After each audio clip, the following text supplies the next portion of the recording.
네, 안녕하십니까.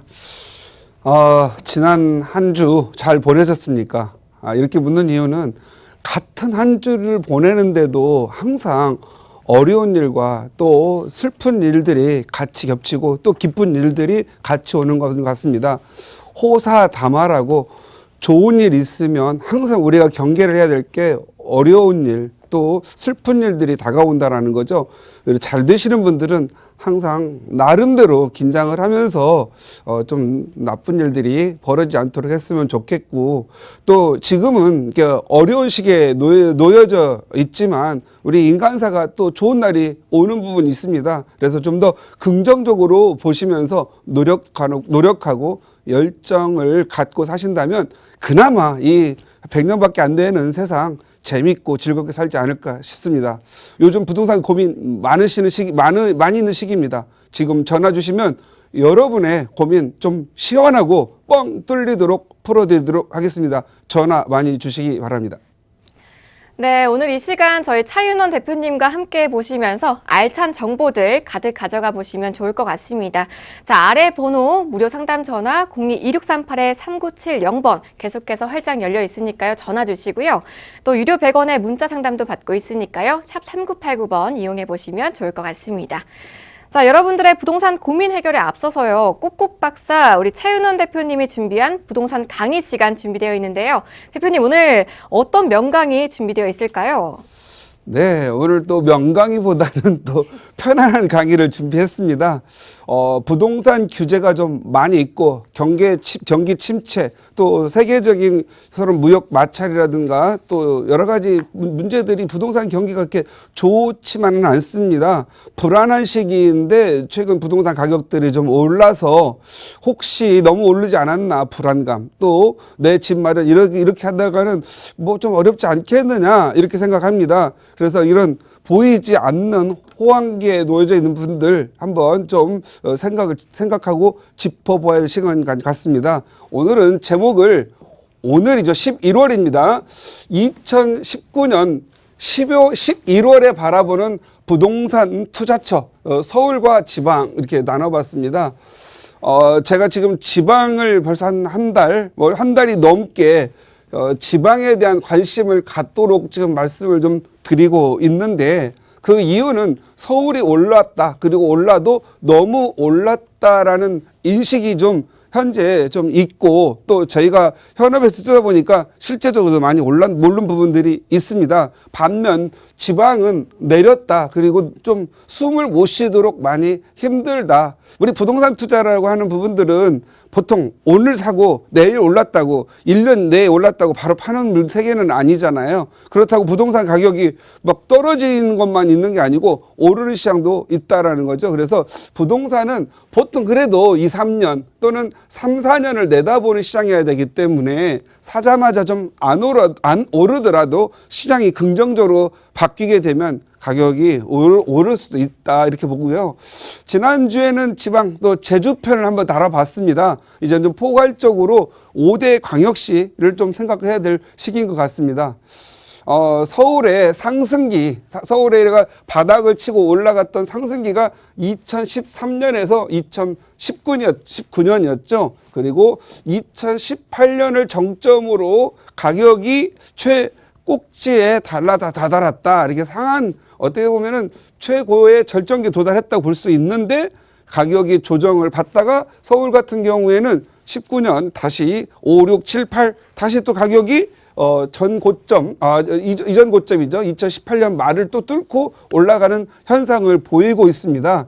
그것은 이 정부의 무분별한 어떤 규제, 이 부분들 때문에 더 발생되는 부분이죠. 정부의 규제가 들어오면 더 가격이 오르고, 정부의 규제가 또 이번에 분양가 상한제가 들어오니까 조정받다가 또 오르죠. 그런데 이번 분양가 상한제가 들어가는 것은 규제의 절정이기 때문에 제가 봤을 때는 이제는 가격이 이번 오른 부분 때문에 다시 이제 좀 더 많이 오르기에는 어려운 시장이 되지 않겠느냐 이런 생각이 됩니다. 왜냐하면 지금 부동산 규제가 대부분 양도세, 중과세를 강화를 했죠. 그러면 강화함과 동시에 증여하고 주택임대사업자 내고 막 하다 보니까 부동산 시장에서 새로운 신규 공급보다 기존 주택에 대한 거래를 막음으로써 신규 주택의 공급보다 더 많은 수요를 창출시켰기 때문에 시장에서는 물건이 사라지는 풍경상을 보였죠. 그런데 또 올 10월 또 우리 이제 부분적으로 이제 어디부터 진행될지 모르겠지만 분양가 상한제가 또 진행되기 때문에 건설사의 공급은 또 끊어지고 이제 재개발 재건축으로 신규 분양 시장이 또 닫히기 때문에 이제 부동산 또 주택에 대한 공급이 눈에 띄게 줄어들 걸 보입니다. 그러다 보니까 또 올랐죠.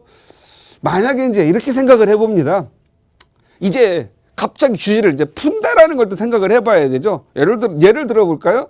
부동산 가격 잡기 쉽습니다. 하나 뭐 예를 들어서 서울에 양도세, 중과세를 한시적으로 2년 동안 폐지를 하고 양도세를 30% 깎아주겠다. 그러면 어떻게 되겠죠? 이제 물량이 막 나오겠죠.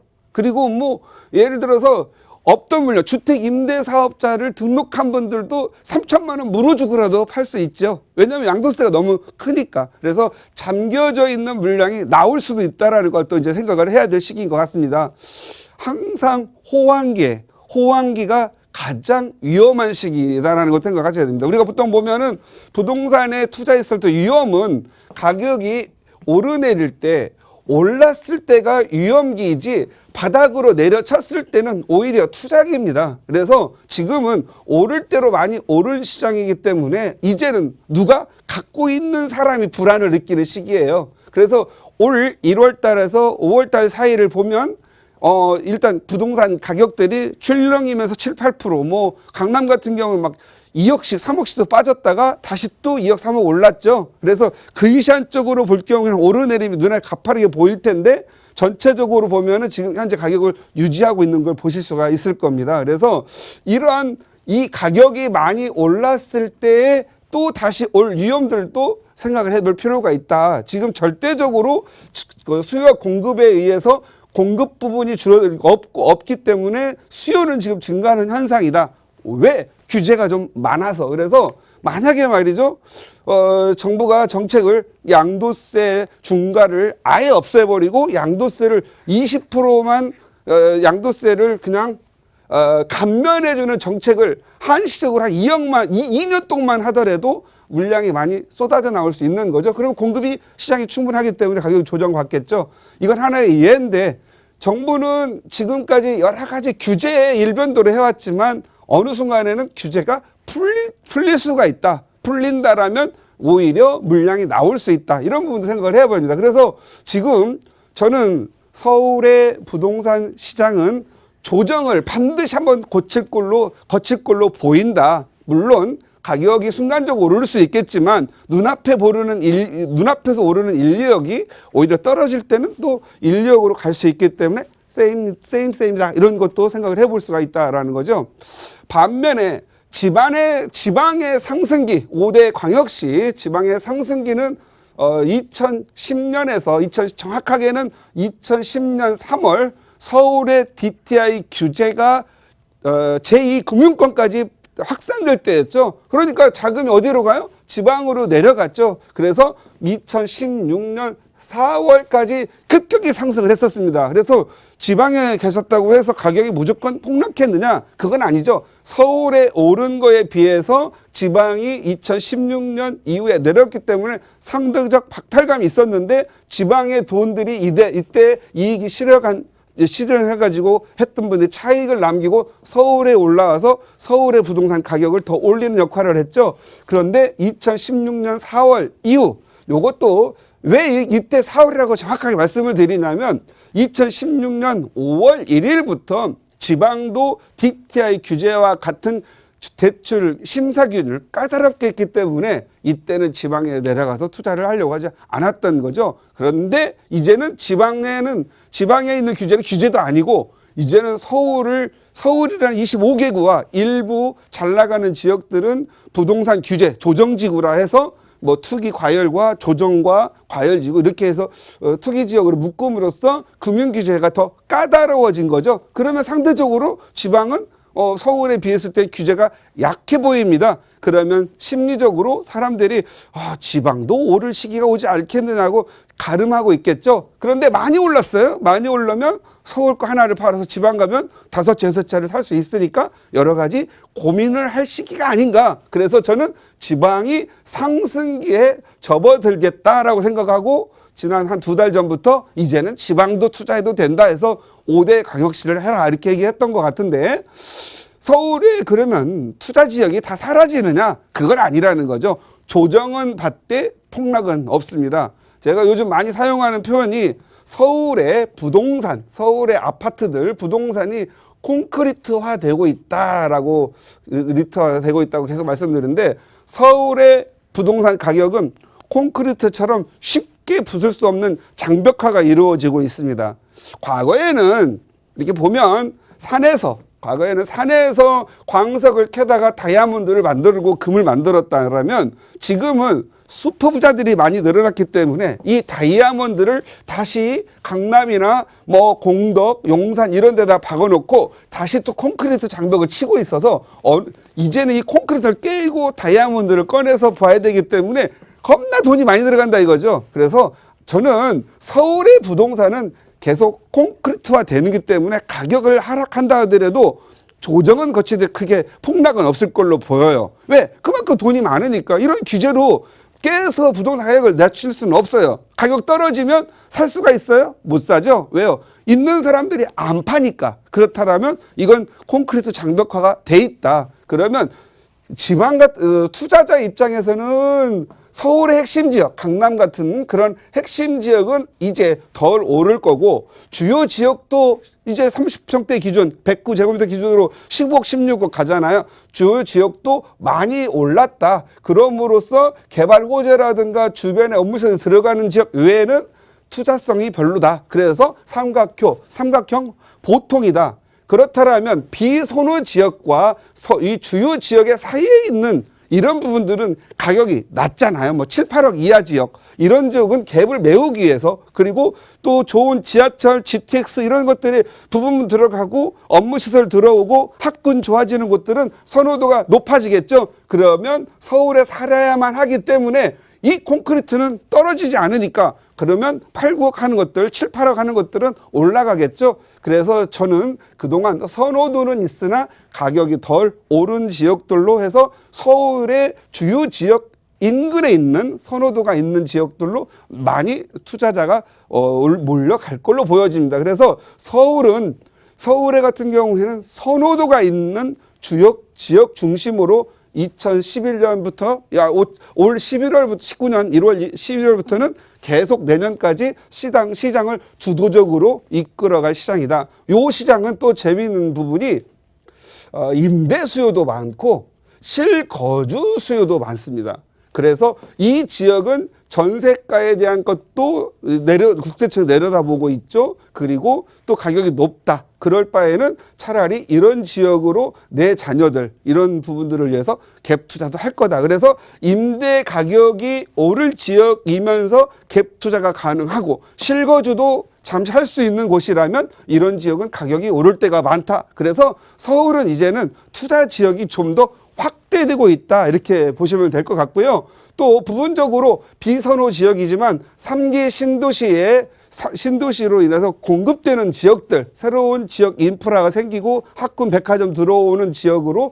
가격이 몰릴 건데 이 지역 같은 경우에는 청약 통장을 이용하거나 신혼특공을 해야 되거나 이런 부분들이 있기 때문에 2025년까지는 어떻든 기다려야 되기 때문에 이 지역은 가격이 오르되 아마 수요는 청약으로 몰릴 거로 보여집니다. 그렇다면 이 기다리는 세력들은 이 인근에서 좀 싸지만 이 인근에서 자식 교육시켜야 되고 직장 생활에서 살아야만 되겠죠. 그러니까 이 지역의 전셋값은 당분간 상승할 걸로 보인다. 전셋값이 상승하면 다시 갭 투자가 성행할 걸로 보이니까 투자 지역은 이제 핵심 지역, 강남, 공덕, 성수 이런 핵심 지역에서 좀 더 넓게 영역이 넓어져 갈 걸로 보여집니다.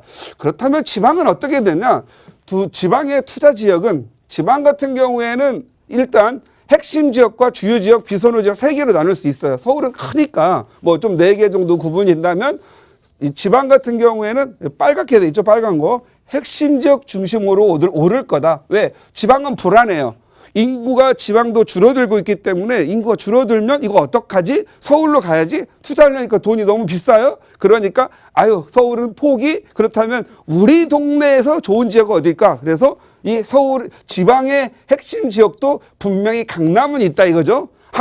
첫 번째 학군 좋아야 되고 상업지역 있어야 되고 또 업무지역도 있고 시청 뭐 이런 공공기관이 좀 들어와 있는 데가 좋겠죠. 그래서 핵심 지역의 지방은 올라갈 거다. 그래서 그동안 중국과의 경기 마찰 또 일본 이런 걸로 경기 침체가 되면서 인기가 좀 좋았지만 과거에 좋았지만 많이 내려간 지역 중심으로 해서 오를 거고 역시 학교가 굉장히 중요하게 작용될 걸로 보여집니다. 그렇다고 해서 주요 지역으로 바로 오르느냐? 주요 지역은 이 핵심 지역이 먼저 오르고 나서 올라야 되기 때문에 1, 2년 후에 반응하는 곳이기 때문에 세모로 했고요. 지방은요, 냉정합니다. 비선호 지역은 아예 투자를 하면 안 됩니다. 여기는 어쩌면 평생 안 오를 수 있기 때문에 지방은 비선호 지역은 아예 눈을 버리는 게 좋겠다. 그래서 지금은 애매하고 어려운 시기입니다. 서울은 너무 많이 올랐고 규제도 까다롭고 투자하기가